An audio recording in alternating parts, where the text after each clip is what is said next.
Hey there everybody, welcome to Story Time with Jasper. I hope that you've all been doing well and that you are ready for another story. So, I hope that you are comfortable, that you have, some comfy clothes on right now. Maybe you have your favorite plushie with you. I have Zilla with me as always, and we are ready to bring you another story today. So, maybe you've heard of a story called The Three Little Piggies and the Big Bad Wolf. But today, we're going to be bringing you a wonderful retelling of that story in a new shape and form. And that is with the Three Little Wolves and the Big Bad Pig. Now, I don't know how different this book is going to be, but anything that you think is different, you should probably let me know at some point.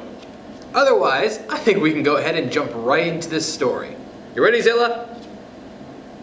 Yeah, alrighty. Very good. Let's get this going. So, the Three Little Wolves and the Big Bad Pig.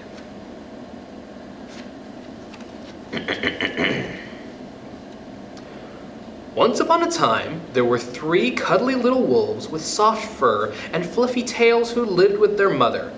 The first was black, the second was gray, and the third was white. One day, the mother called the three little wolves around her and said, "My children, it is time for you to go out into the world. Go and build a house for yourselves, but beware of the big bad pig." "Don't worry, Mother, we'll watch out for him," said the three little wolves, and they set off. So here are the three little wolves and their mother. And Mama's saying, "It's time for you to leave my house."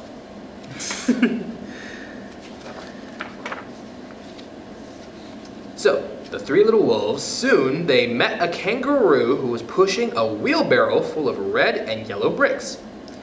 "Please, will you give us some of your bricks?" asked the three little wolves. "Certainly," said the kangaroo, and she gave them lots of red and yellow bricks. So, the three little wolves built themselves a house of bricks.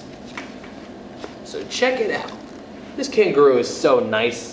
Letting them be able to take an entire thing of bricks to build a house worth of brick house. I don't know how many bricks you need to make a house big enough for three wolves to live in, but it does say that they are three little wolves, so maybe they'll have enough bricks. Now, the very next day, the big bad pig came prowling down the road and saw the house of bricks that the wolves had built. The three little wolves were playing croquet in the garden. When they saw the big bad pig coming, they ran inside the house and locked the door. Just how big and bad is this pig? Take a look. Look at his stride. How he's walking upright, how he's ready, how he's just very not happy looking. And so this big bad pig has got the three little wolves a little nervous. The big bad pig knocked on the door and grunted, little wolves, let me in." "No, no, no," said the three little wolves. "By the hair on our chinny chin chins, we will not let you in, not for all the tea leaves in our china teapot." "Then I'll huff, and I'll puff, and I'll blow your house down," said the pig. So he huffed, and he puffed, and he puffed, and he huffed, but the house did not fall down. So first he tried the easy way, saying, "Let me in." Now he's trying the hard way, like trying to blow down their house. That doesn't seem to be working for the big bad pig. But the big bad pig wasn't called big and bad for nothing. He went and fetched his sledgehammer and he knocked the house down. The three little wolves only just managed to escape before the bricks crumbled, and they were very frightened indeed. So there's the big bad pig, and he went and got a sledgehammer to take down their house. Man, that is one bad pig.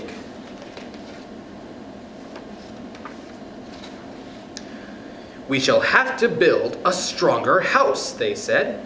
Just then, they saw a beaver who was mixing concrete into a concrete mixer. Please, will you give us some of your concrete? Asked the three little wolves. Certainly, said the beaver, and he gave them buckets and buckets of messy, slurry concrete. So the three little wolves built themselves a house of concrete. You've probably seen concrete before. Concrete covers the sidewalks, concrete is what covers the street. Now, concrete, it starts out as a big old goopy mess, kind of like if you were going to make slime at home. But then, when it hardens, it becomes tough as stone. And so that is what the three little wolves are building their house out of. But no sooner had they finished building this house than the big bad pig came prowling down the road and saw the house of concrete that the little wolves had built. They were playing battledore and shuttlecock in the garden, and when they saw the big bad pig coming, they ran inside their house and shut the door. The pig rang the bell and said, "Little frightened wolves, let me come in." "No, no, no," said the three little wolves. "By the hair on our chinny chin chins, we will not let you in, not for all the tea leaves in our china teapot." "Then I'll huff, and I'll puff, and I'll blow your house down," said the pig.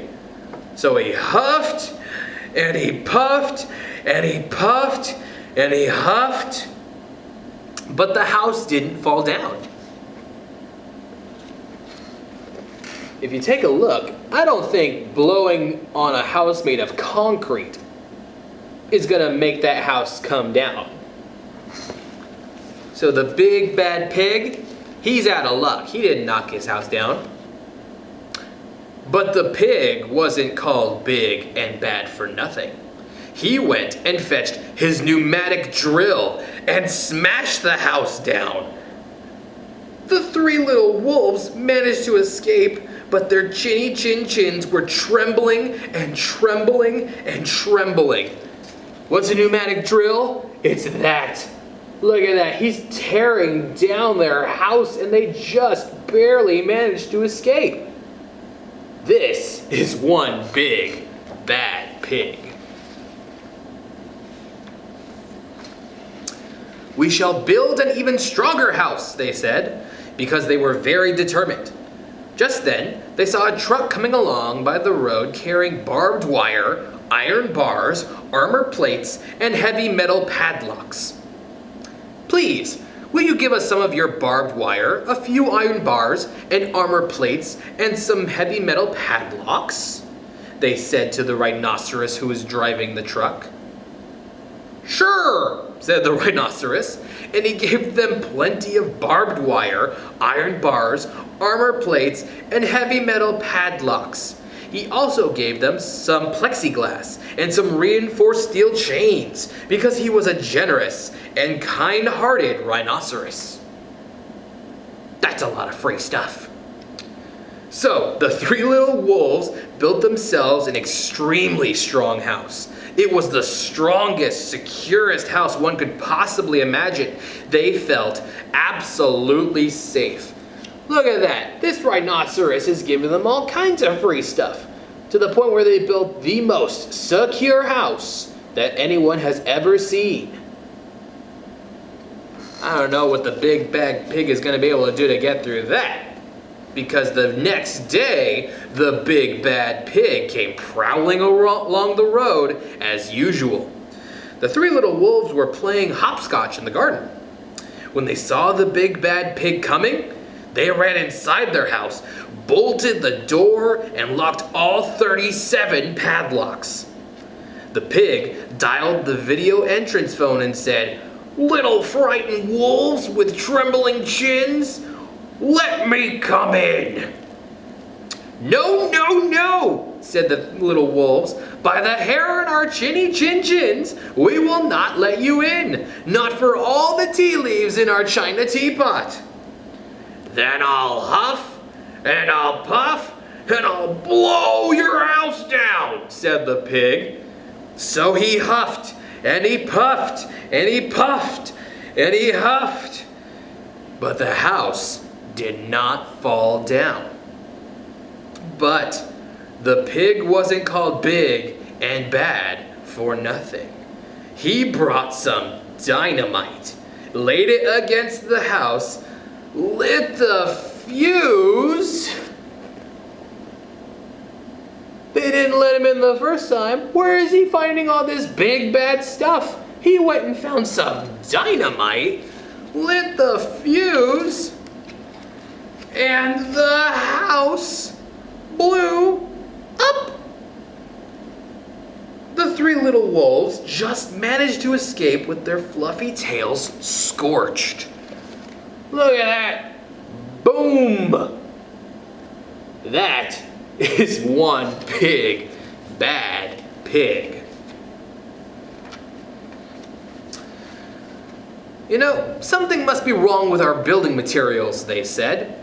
We have to try something different. But what? At that moment, they saw a flamingo coming along pushing a wheelbarrow full of flowers.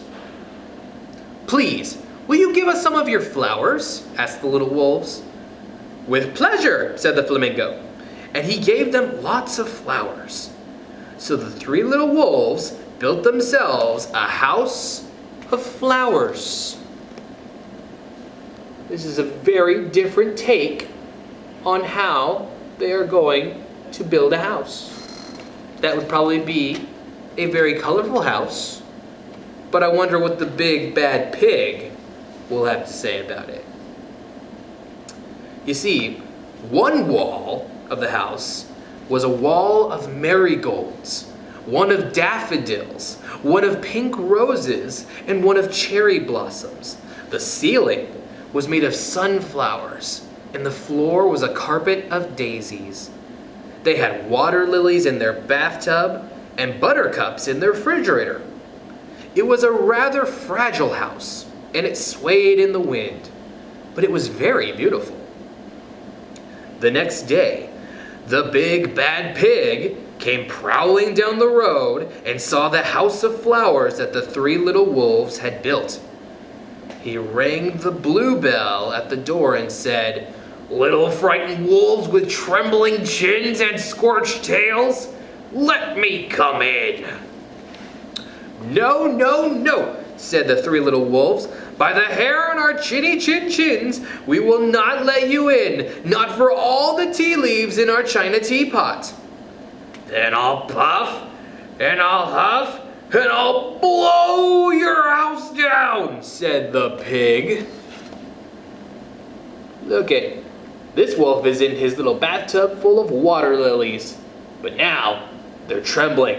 This is the moment of truth. What will the big bad pig do to their flower house? Let's find out. You see, as the big bad pig took a deep breath, ready to huff and puff, he smelled the soft scent of the flowers. It was fantastic. And because of the scent was so lovely, the pig took another big breath, and then another. Instead of huffing and puffing, he began to sniff. He sniffed deeper and deeper until he was quite filled with the fragrant scent. His heart grew tender, and he realized how horrible he had been. Right then, he decided to become a big, good pig. He started to sing and dance the tarantella. Look at him dancing. Look at him loving life as a big, good pig. Huh, what a quick change. At first, the three little wolves were a bit worried. It might be a trick. But soon they realized that the pig had truly changed. So they came running out of the house. They started playing games with him. First they played Pig Pog and then Piggy in the middle, and when they were all tired, they invited him into the house. What a beautiful scene. What a lot of fun to be able to play around all those colors and with a new friend, it seems. You see, they offered him tea and strawberries and wolfberries and asked him to stay with them as long as he wanted. The pig accepted, and they all lived happily together ever after. The end. Well, that was the three little wolves and the big bad pig, who we just saw decided to become a big good pig. Now, usually flowers can be found in lots of places. If you have ever taken some flowers home and put them in a vase, they usually somehow liven the room. They make the room smell a little bit nicer, look a little bit brighter. And so when you are going about your story today, whenever you're watching this video, my question for you is this: are you doing something? Are you bringing something into your story that just seems to brighten up the room? That maybe you can do something as simple as getting some flowers and putting them in a vase and putting them somewhere in your house and just seeing what the other people that are living with you have to say about it. Maybe they don't even say anything. Maybe you just see a smile come across their face. Remember, your story is unique and special, and anything that you can do to make your story just a little bit brighter, to help other people's stories look a little bit brighter, that is one fantastic way to make your story a good one. All right, everybody? Thank you very much for spending some time with me with this story, and I hope to be able to see you all again soon. Take care, everybody. Bye.